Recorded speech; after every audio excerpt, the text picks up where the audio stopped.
Hi, everybody. Welcome to What's in the Box, Winter CSA edition. Winter 2022. Happy New Year, everybody. Been away for a little bit, but we're back. The CSA is back in its winter season, so we get deliveries every 2 weeks. And it's a little bit different. So share a little bit about it and share again with you what we've got in the box. And let's see, why don't we just jump right in and get started? So one thing that's different in the winter is that we, depending on the share you opt for, I get the one that includes meat, is we get meat. So this is ground beef from Riverine Ranch, Water Buffalo. Now, I don't think it is because it says beef, but they also have water buffalo, which I really want to try. But for now, we're getting ground beef. Some weeks we get chicken. And we also get eggs. Even if you don't order an egg share, you get a dozen eggs that come from Norwich Meadows Farm, who is our farm partner. And we got a bunch of greens, which is so delightful, so amazing. We've got some kale. This is the dino kale. I really love this kind.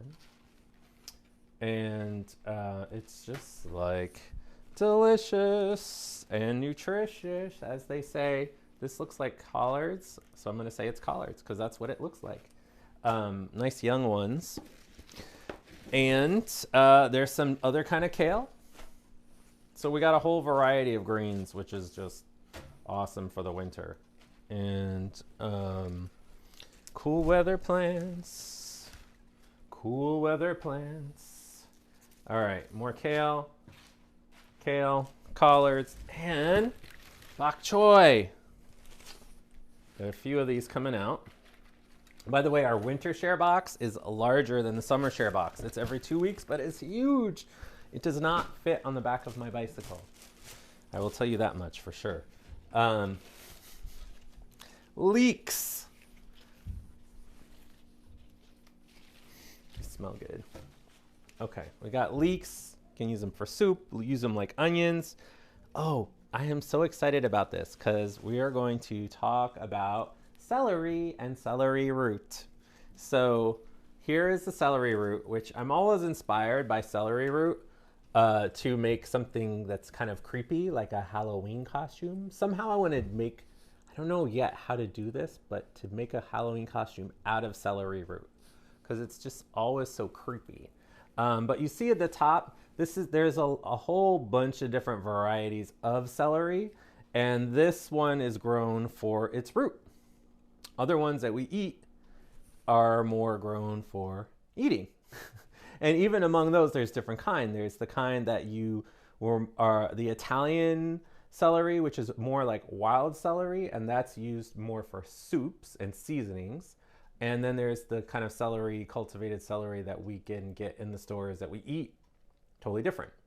Well, not totally different. They're all celery. So in any case, this one has got a whole bunch of furs and things from the roots coming out that you can just peel off and do some different things with. You can roast it in the oven. You can put it in soup.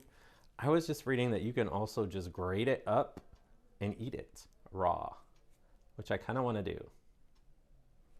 All right, not right now, but I want to share a little bit about celery from my most favorite food book called Food by Waverly Root. Because if your name was Waverly Root, you would write a book about food too.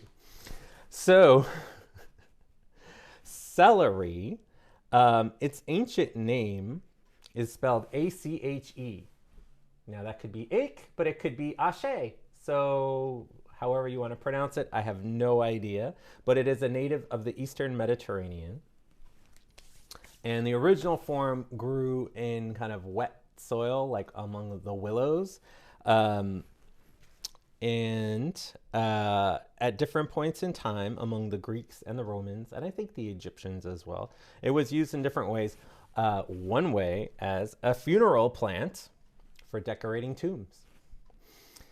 It was also used by the Romans to protect them from hangovers. The wreaths of celery, by the way, not eating the celery, but just having a wreath of celery would protect you from a hangover. That's kind of hilarious, isn't it?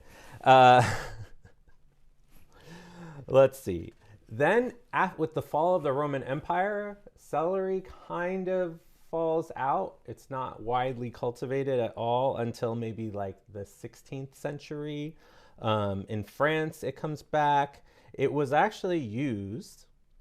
A stylized celery leaf was a common decorative motif for the stone carvers who adorned the Gothic cathedrals. So if you are in a Gothic cathedral in France or some other part of Europe, see if you can find some celery leaf carved into stone. Let's see, there's one or two more things I wanted to share about celery history. The part where it meets, like the stalks meet the root, is called the heart.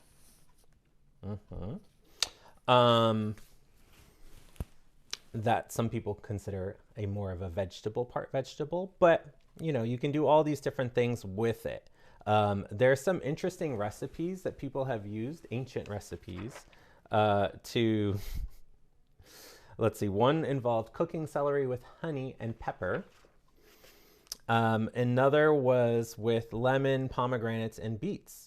So these are some different things, I think the prior was from the Roman times and the latter was from Louis the 14th. And finally, one thing I want to say about celery overall is that medieval magicians put celery seeds in their shoes in order to fly.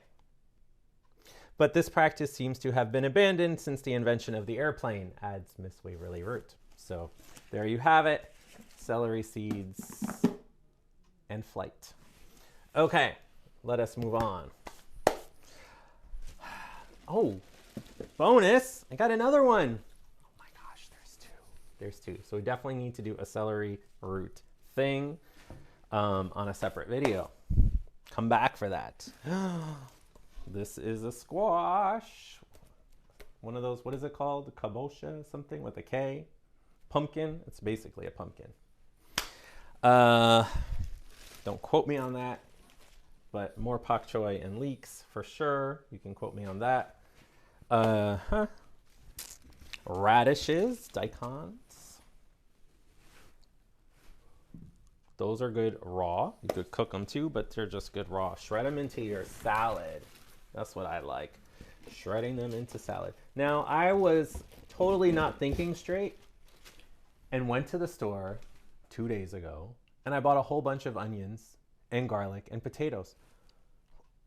I was just forgetting that the winter share was coming. So anyways, it's fine. They will not go to waste. We'll make more pickles. But we got some onions, red onions, yellow onions. Oh, we did not get potatoes. Oh, we did get a few potatoes. Okay, great.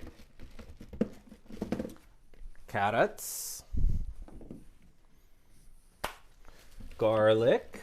Oh my gosh, now I'm rolling in the garlic and the onions and the potatoes. But it is winter, so you can just roast these things up. These are some really nice, what do they call these potatoes again? He also, these are the ones that you are good for frying. Fry them up, but you could roast them too. And lastly, we have some Jerusalem artichokes, also known as sunchokes, also known as the roots of sunflowers. So I believe, yes. Again, you can roast those up or you can just cut them up. I like to cut them up, not too thin, but maybe like, I don't know, what is that? Like an 1/8 of an inch, and then just throw them in some olive oil and saute them with some garlic. It's good. It's easy. It's got a lot of flavor. So, you know, do them while they're fresh, eat it up. And that's what we've got in the box today. So this is winter share delivery number 1 for the Norwood CSA winter share, and from Norwich Meadows Farm and our farmer Zaid Courtier and family up in Norwich. Thank you very much for all of this haul. Thank you to all the coordinators of the CSA. I know what that's like, having done it for many years and moved into retirement from that part of my life. It's a lot of work, but we do it with volunteers and collective capacity. So it's pretty awesome to have it. So thank you to Bree, who's organizing the winter share this year. And that's what's in the box, folks. Come back and we'll work on some of this celery root.